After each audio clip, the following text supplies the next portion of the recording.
we're going to do as we've been doing. Honestly, guys, it's just our opinion. It's a preview for the 2023 7th place Roosters. How do we think they're going to go in 2024? So, yes, they were 7th. We're well into the top 8 now. Well into it. They've got some good gains. They lost a lot, actually. So they gained Spencer Leniu, who's obviously their biggest signing, aside from Dom Young. They're the main two things, Dom Young and Spencer Leniu. They also gained Lewis Murphy from Wakefield Trinity. I got no idea who that guy is.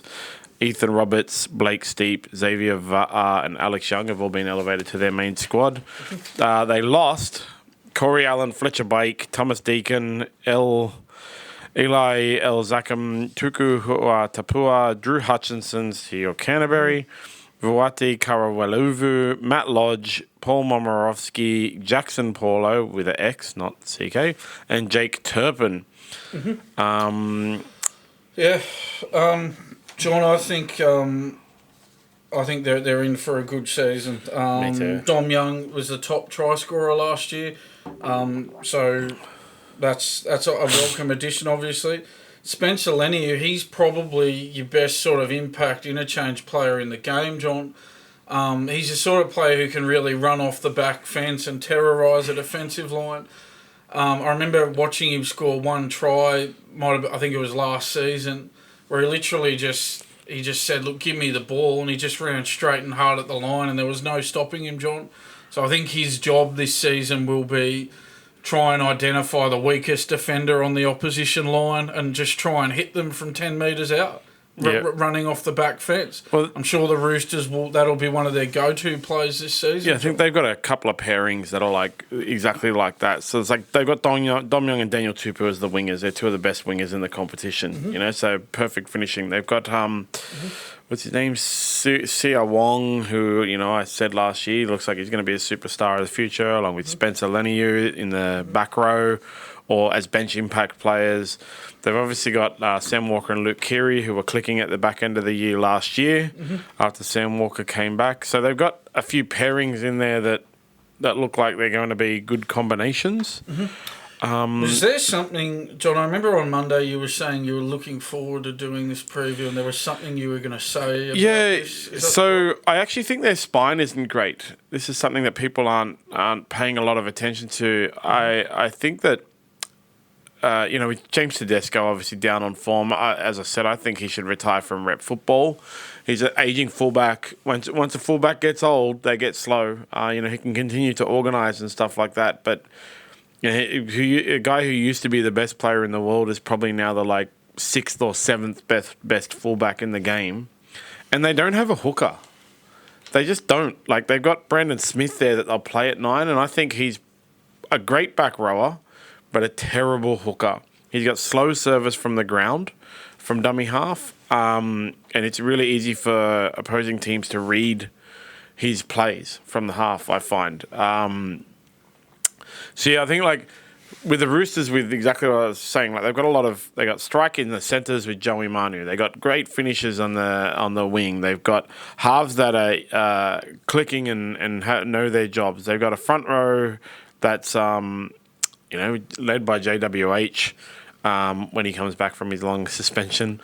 They've got a back row that's strike. They've got a bench that will come on and provide much needed power and replacement, but their 1 and their 9 are going to be their letdown for them, I think, this year.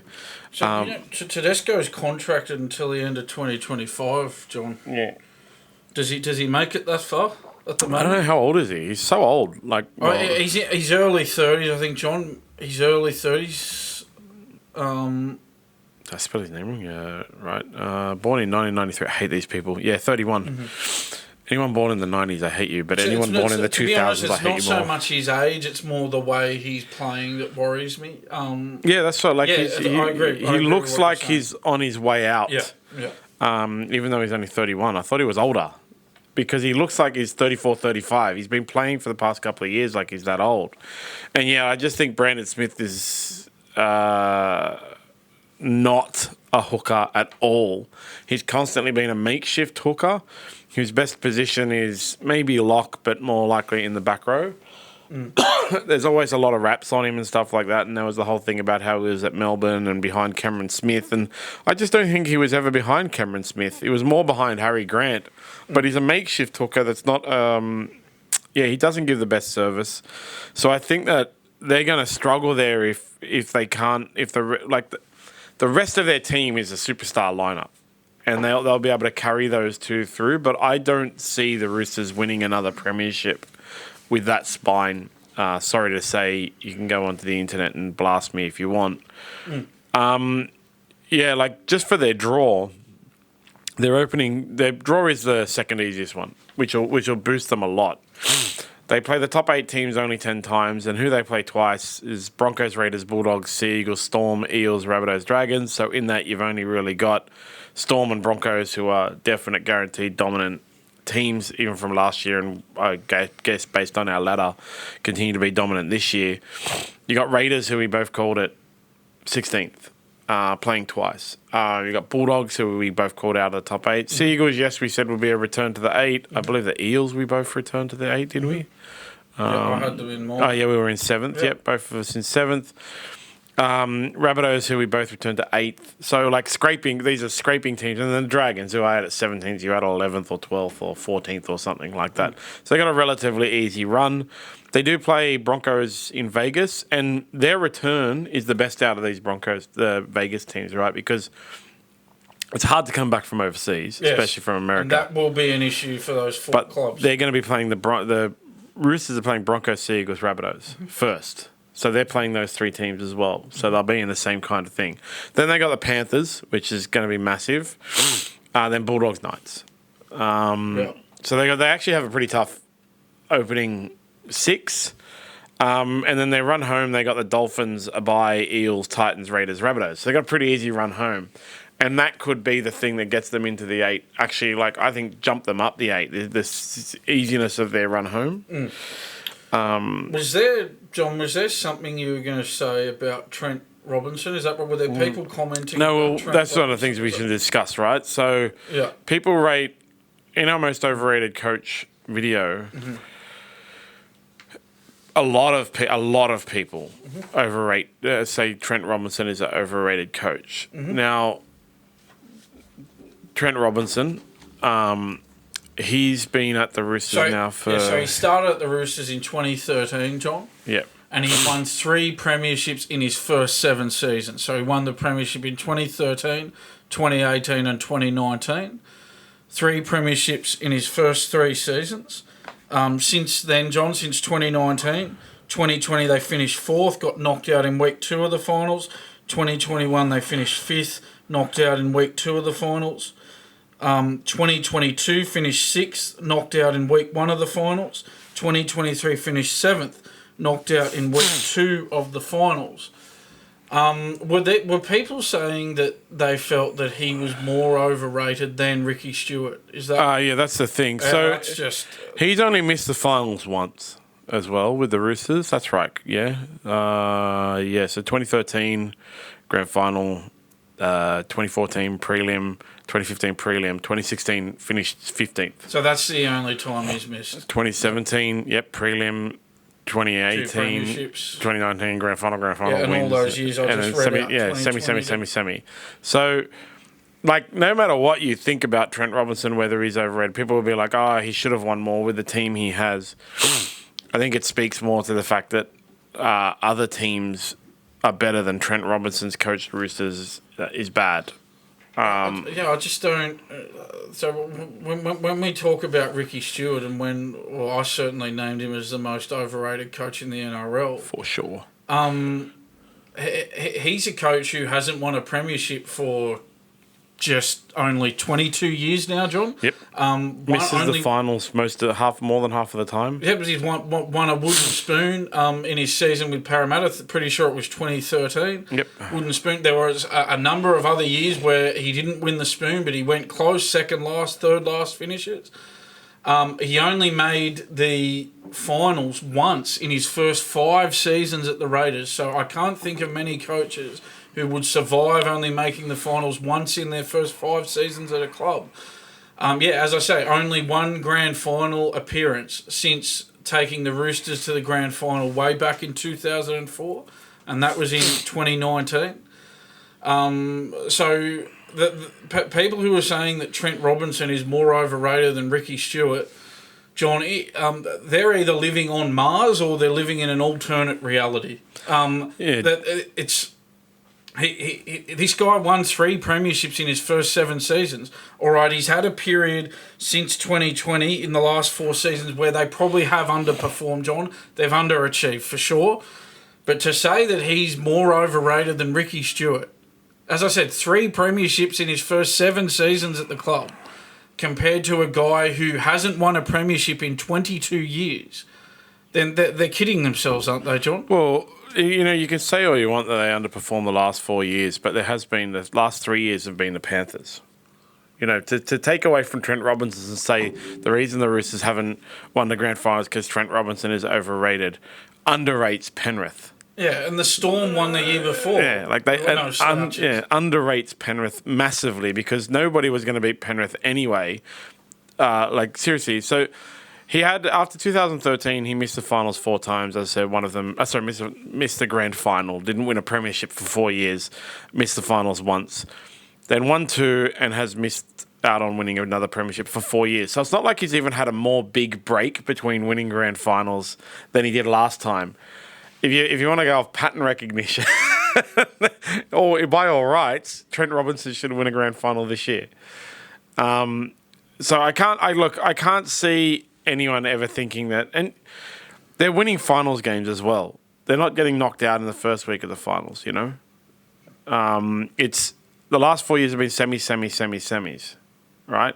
Yeah, 2022 they got knocked out in week 1, but the other 3 seasons they were knocked out in week 2. They win. I think that last 2023 they lose the first round as well. They finished 7th. They won the first round, right? Yeah, they finished 7th. They beat Cronulla in that finals game. Yeah, that's right. So I think it was by 1 point. I think it was. It's not like he also has a bad finals winning rate. So you can say Trent Robinson is overrated all you want, and he should have won with his salary sombrero-led team. But the facts speak for themselves. The guy has made the finals every single year except one. It was funny. I remember the year they missed out on the finals and his job became in danger. It's bizarre. Also, there's no other coaches that have won 3 premierships in the last 11 years except for Ivan Cleary. Yep. And he's won over the 3 years. Trent Robinson has shown more. I'm not saying Trent Robinson is a better coach than Ivan Cleary, but Trent Robinson has showed more sustained success over his NRL career than Ivan Cleary had. So if you go and look at Ivan Cleary's record for the past 10 years and encompass it all, they both have 3 premierships. But how many times has Ivan Cleary missed out on the finals? How many times has he lost finals games? And so on and so forth. So, I'm never going to accept that Trent Robinson is overrated. I think he's one of the best coaches in the game. He sits on the rules committee, which is unfair, of course. Yeah, but just this idea that he could be more overrated than Ricky Stewart, it's just not etched in reality, John. What it says to me is those people underrate Trent Robinson as opposed to overrate him. Yeah, look, I agree. I think that I've been through their results from 2020 to 2023. I think they have underperformed. They have. But that doesn't mean he's the most overrated coach in the game. That doesn't take away from his overall record, which is outstanding, of winning 3 premierships in 11 seasons, having won 3 in his first 7 seasons at the club. That is a phenomenal record, John. And to say that he's the most overrated coach, it's completely bizarre to me. Yeah, it is. But yeah, like I said, I think they're going to struggle more than they should this year because their spine has superstars in it. Superstars. James Tedesco, Luke Keary, Sam Walker, Brandon Smith. Guys who are very highly rated, but I just think the makeup of their spine is an aging fullback who plays who's currently playing in the past couple of years has been in the form of a guy who's retiring this year, and Brandon Smith, who I think is the most overrated hooker in the league. That's a joke, okay? It's a joke. Calm down. Put the knives away. So, but I've got them going well this year, and on top of that, because the rest of their team is so amazing. Yeah, well, John, with Dom Young on the wing and Daniel Tupou on the wing. So Dom Young is 2 metres tall. Daniel Tupou's 1.96 metres tall. So that's the tallest wing combination in the NRL. So if those halves you're talking about who've underperformed, Sam Walker and Luke Keary, if they can get their kicking game right, there's going to be a lot of tries to be had out on those wings, And John. remember last year, Sam Walker kicks. was out for a lot of the year. They had the Joseph Suaalii issues at the beginning of the year, which, off-season stuff doesn't affect us, but come on, off-season stuff affects every team. Yeah, and I mean, now that Suaali's his future is sorted, John, and with the signing of Dom Young, at least Suaalii can settle in the centres this season as well. He won't keep getting moved back out onto the wing. So, I mean, that's another upside. They've lost Jake Turbin and Drew Hutchison to the Bulldogs. But, I mean, Connor Watson comes back from injury, so that sort of offsets that, John. He can play pretty much any position, really, Connor Watson. And then you've got, the likes of Sandon Smith, Billy Smith. So you've got some depth there as well. Yeah, absolutely. John. I mean, this, just looking at their forward pack, John, I'm not sure what you make of it. I think, obviously, Nat Butcher will be there in the back row. But you mentioned Siua Wong before. He's probably shaping as Nat Butcher's back row partner. Yeah, I think so. Thought, John. I know a lot of people have him on the bench because he is relatively young. What was the last year? His rookie season? I don't know. I just saw him in a couple of games and went, "Wow, he's going to be good." But yeah, he's looking like a experienced starting back rower. I think their forward pack's one of the best in the game. They do have a couple of guys in there, Victor Radley and JWH, obviously, who get suspended a lot, so could be missing for much of the season. We already know JWH is already missing. Yeah, that's the thing. I think Egan Butcher will partner Lindsay Collins in the front row in round one, but that's only because JWH is suspended for round one. Once JWH comes back, Butcher might have a little bit more of a difficult task getting in there, but I mean, we know what JWH is like. Don't worry, he'll be back soon. I think he might get a fair few opportunities in 2024. So, I can run you through this team, John. Yep. I mean, we might even have a situation where we've got 2 Test second rowers on the bench with Angus Crichton and Satili Tupanua. So that'll be interesting. John Siua Wong, I think, might get the jump on those two. But anyway, I'll run through this team, John. Predicted round one team. So you're James Tedesco at fullback. As I said, Daniel Tupou and Dom Young on the wings. Suaalii and Joey Manu in the centres. Of course. Sam Walker Luke Keary at 5'8", Sam Walker at halfback. Yeah, Lindsay Collins and Egan Butcher in the front row. As I say, it is a predicted round one team. I think Egan Butcher will be there for the first round with JWH suspended, but once JWH comes back, it'll be a bit more tricky for Egan Butcher. And then we've got Brandon Smith at hooker. Siua Wong and Nat Butcher, I think, will be the back row. Victor Radley at lock. And then on the bench, I've got Connor Watson, that very valuable utility. Yeah, as I say, Angus Crichton and Satili Tupanua on the bench as well, along with Spencer Leniu, who's going to give them great impact off the bench there, John. So, that forward pack is phenomenal. And the bench impact players is phenomenal. So, based on the back of that, I think they'll carry where they're lacking in the fullback. And, look, James Tedesco could come out and have the season of his career. But I find there's a massive risk there. And I don't think Brandon Smith has improved as a hooker in the time he has played at hooker. So I actually have them finishing, though, on the back of the forward pack and the strike out the back and stuff like that, 4th for the year. You may as well write me in for the same position, John. I've got the 4th too.